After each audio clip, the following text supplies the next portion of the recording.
The laugh. It echoed in my mind like a mockingbird, twisting the knife already lodged deep in my chest. "Honey, you're being paranoid," Amelia had said, her voice dripping with condescending amusement.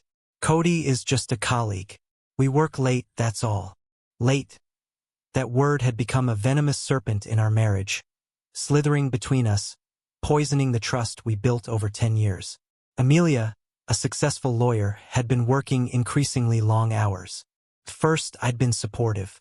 I, a freelance writer, had the flexibility to manage our home life, picking up our daughter, Lily, from school, cooking dinner, tucking her in.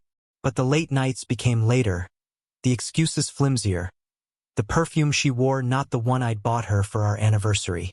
My gut screamed something was wrong, but every time I voiced my concerns, Amelia laughed, dismissing them as insecurities. Until the voicemail. It was a butt dial, really. Cody's pocket had accidentally called me while they were, well, let's just say the sounds weren't those of a business meeting. I hadn't confronted her immediately. Instead, I'd let the poison seep into my veins, a cold, calculated rage building within me.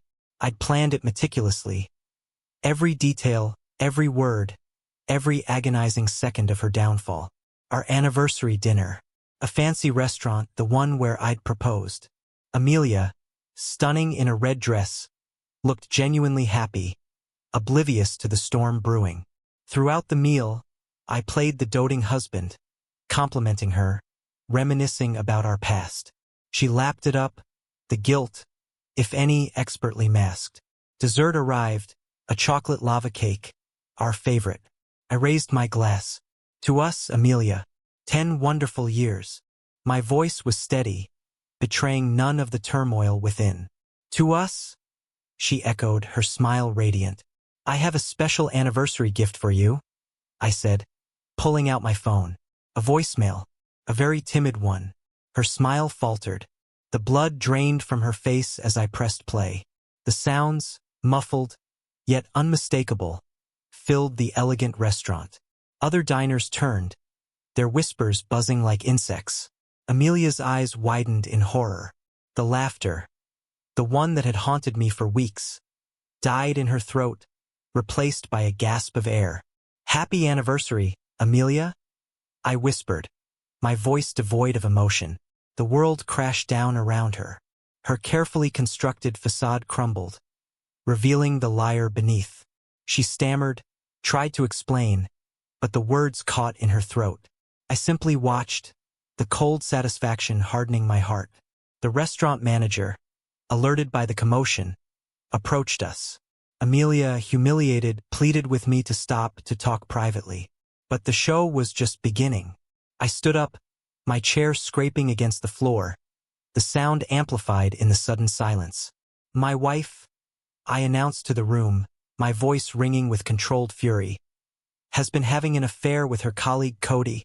I left her there, amidst the stares and whispers, a broken woman drowning in the wreckage of her deceit. My next stop was Cody's apartment. He opened the door, a smug smile on his face. It vanished the moment he saw me. He knew. The voicemail had reached him too. Before he could speak, my fist connected with his jaw.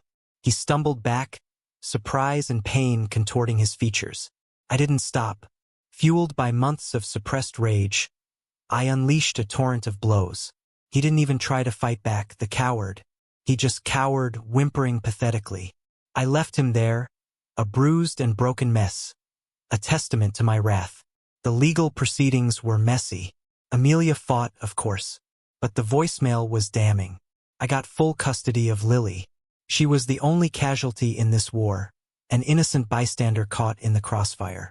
I vowed to protect her, to shield her from the ugliness of her mother's betrayal. Took years to rebuild my life. The pain never truly vanished, but it dulled with time. I found solace in writing, pouring my emotions onto the page. Lily blossomed, growing into a strong, independent young woman. She never asked about her mother, and I never spoke of her. Some wounds are best left untouched. One day, years later, I saw Amelia. She was sitting alone in a coffee shop, her face edged with lines of regret. She looked old. defeated. Our eyes met. There was no anger, no hatred, just a profound sadness. She offered a weak smile, a silent apology. I nodded, a silent acceptance. The past was a ghost, a shadow lurking in the corners of our lives. We were strangers now, bound by a shared history of love, betrayal, and, ultimately, forgiveness. The laughter was gone, replaced by the quiet hum of a life moving on.